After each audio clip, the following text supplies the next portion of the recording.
ओडिशा का प्रसिद्ध पुरी जगन्नाथ मंदिर, हम सबने इसका नाम सुना है। लेकिन क्या कभी किसी ने सोचा है कि इस पवित्र स्थान में एक ऐसी जगह भी है जहां साक्षात मौत के देवता का साया मंडराता है? एक ऐसा गहरा रहस्य, एक ऐसी चौखट जिसे पार करना किसी बहुत बड़े खतरे से खाली नहीं। तो चलिए, बिना किसी देरी के सीधे चलते हैं इस रहस्यमयी सफर पर और खोलते हैं पुरी मंदिर की इन सीढ़ियों के राज। तो सबसे बड़ा सवाल यहीं से शुरू होता है, पुरी मंदिर की उस तीसरी सीढ़ी पर पैर रखना आखिर इतना सख्त मना क्यों है? मतलब पुरानी इमारतों में अक्सर टूट फूट की वजह से रास्ते बंद कर दिए जाते हैं ना, पर यहां बात कुछ और ही है।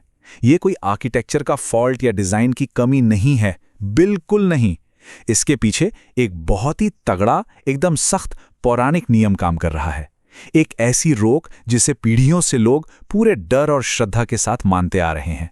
अब इस पूरी कहानी को समझने के लिए हमें थोड़ा प्राचीन ग्रंथों की तरफ देखना होगा। पता है इन ग्रंथों में इस प्रवेश द्वार को क्या कहा गया है? यमलोक का द्वार। नाम सुन के ही रोंगटे खड़े हो जाते हैं। सोचिए, ये सिर्फ मंदिर के अंदर जाने का कोई आम रास्ता नहीं है। इसे दो बिल्कुल अलग दुनियाओं के बीच की एक बहुत ही संवेदनशील दहलीज माना जाता है। एक तरफ हमारी भौतिक दुनिया है और दूसरी तरफ मौत के देवता का अपना लोक। इस दहलीज को पार करना आध्यात्मिक रूप से एक बहुत बड़ी घटना है। जैसे ही इस द्वार की तरफ कदम बढ़ाते हैं तो सामने आती हैं ठीक 22 सीढ़ियां, नंबर 22। अब ध्यान दीजिएगा, ये 22 सीढ़ियां कोई आम सीढ़ियां नहीं हैं जो सिर्फ मंदिर के मेन हिस्से तक पहुंचाने के लिए बना दी गई हो। हमारी प्राचीन वास्तुकला में इन नंबर्स का बहुत बड़ा खेल होता है और यहाँ ये 22 सीढ़ियां दरअसल एक पूरे के पूरे आध्यात्मिक रास्ते का निर्माण करती हैं। तो ये बात बिल्कुल साफ है कि पूरी मंदिर की ये सीढ़ियां सिर्फ पत्थर और ईंट का ढांचा भर नहीं है, ये पुरानी कथाओं में एकदम रची बसी है। जैसा कि हमने अभी बात की, इसे यमलोक का द्वार कहा जाता है। हर एक सीढ़ी का अपना एक अलग ही स्पिरिचुअल वेट या कहें तो आध्यात्मिक महत्व है। दर्शन के लिए आने वाले भक्तों के लिए इन पर से गुजरना बस चलना नहीं है, ये आत्मा की एक बड़ी परीक्षा जैसा है। लेकिन इन 22 सीढ़ियों में एक ट्विस्ट है। ये सारा का सारा रहस्य, सारा डर सिर्फ और सिर्फ एक नंबर पर आकर अटक जाता है, नंबर 3। उन 22 में से सिर्फ ये एक तीसरी सीढ़ी, यही वो सीढ़ी है जो इस पूरी मिस्ट्री के बिल्कुल सेंटर में है। बाकी की 21 सीढ़ियों के लिए कोई टेंशन नहीं है, पर इस तीसरे नंबर की सीढ़ी के लिए जो चेतावनी है वो एकदम अलग है। यहां आकर नंबर 3 एक बड़ा सा डेंजर साइन बन जाता है।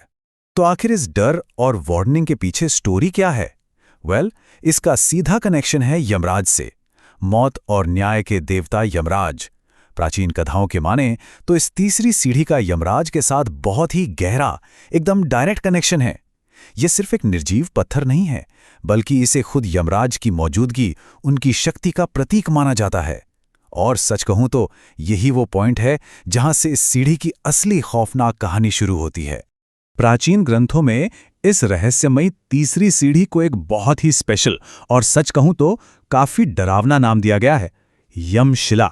इसे थोड़ा ठहर कर सुनिए। यमशिला यानी यमराज का पत्थर। इस पत्थर के साथ जो आध्यात्मिक गहराई जुड़ी है वो बिल्कुल होश उड़ा देने वाली है। ये नाम अपने आप में एक बहुत बड़ी वार्निंग है कि इस तीसरी सीढ़ी पर गलती से भी पैर रखने का सोचना कितना भारी पड़ सकता है। ये वास्तुकला में बुना गया एक साक्षात डर है। अब यहां सबसे बड़ा विरोधाभास देखने को मिलता है। एक तरफ वो बाकी की 21 सीढ़ियां हैं जिन पर चलकर शांति से पुण्य कमाया जा सकता है, भगवान के दर्शन की तरफ बढ़ा जा सकता है। पर वहीं दूसरी तरफ सिर्फ एक वो तीसरी सीढ़ी है जिस पर अगर एक भी गलत कदम पड़ गया तो पूरे जीवन भर के अच्छे कर्म हमेशा हमेशा के लिए मिट सकते हैं।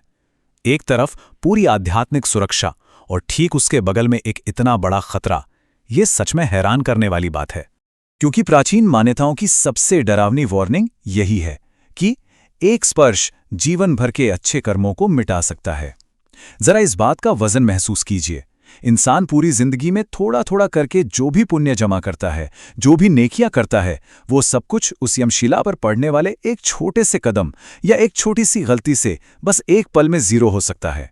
ये किसी के लिए भी सबसे भारी कीमत चुकाने जैसा है। और ठीक यही वजह है कि इस जगह को बहुत क्लियर शब्दों में एक स्पिरिचुअल डेंजर जोन यानी आध्यात्मिक खतरे का क्षेत्र माना जाता है। ग्रंथों की सुने तो ये कोई साधारण किस्सा कहानी नहीं है, इसे एक परम सत्य की तरह पूरी गंभीरता से लिया जाता है। जो लोग दर्शन के लिए आते हैं उन्हें इस खतरे के बारे में पूरी तरह पता होता है। उन्हें सिखाया जाता है कि भाई कुछ भी हो जाए, इस तीसरी सीढ़ी को हर हाल में अनछुआ ही छोड़ना है। तो सवाल आता है कि आखिर इस पौराणिक द्वार से सुरक्षित गुजरने का सही तरीका क्या है? ये असल में बड़ा फोकस वाला काम है। सबसे पहले पूरी श्रद्धा के साथ इन 22 सीढ़ियों पर चढ़ना शुरू करना है। फिर आता है सबसे मुश्किल और जरूरी पड़ाव, उस तीसरी सीढ़ी यानी यमशिला को पूरी सावधानी के साथ पार करना और उसे छूने से बचना। और ऐसा करके अपने जीवन भर के कमाए हुए पुण्यों को बचाना है। यह सिर्फ फिजिकल बैलेंस का गेम नहीं है, यह हर एक भक्त के लिए एक डीप स्पिरिचुअल टेस्ट है। आखिर में ना, ये पूरी कहानी और माइथोलॉजी हमें एक बहुत ही गहरे सवाल के साथ छोड़ जाती है। जरा सोचिए, प्राचीन वास्तुकला की इन चेतावनियों के सामने हमारे पूरे जीवन भर के अच्छे कर्मों की वो पूंजी आखिर कितनी नाजुक है। क्या वाकई सारे पुण्य एक छोटी सी गलती से एक पल में मिट्टी में मिल सकते हैं? यमशिला का ये रहस्य सिर्फ एक मंदिर की पुरानी सीढ़ी तक सीमित नहीं है, बल्कि ये इंसानी कर्मों, उनकी नाजुकता और हमारे हर कदम के नतीजों की तरफ इशारा करता है। खैर, इस सवाल पर जरूर विचार कीजिएगा। इस खास चर्चा में जुड़े रहने के लिए बहुत बहुत शुक्रिया।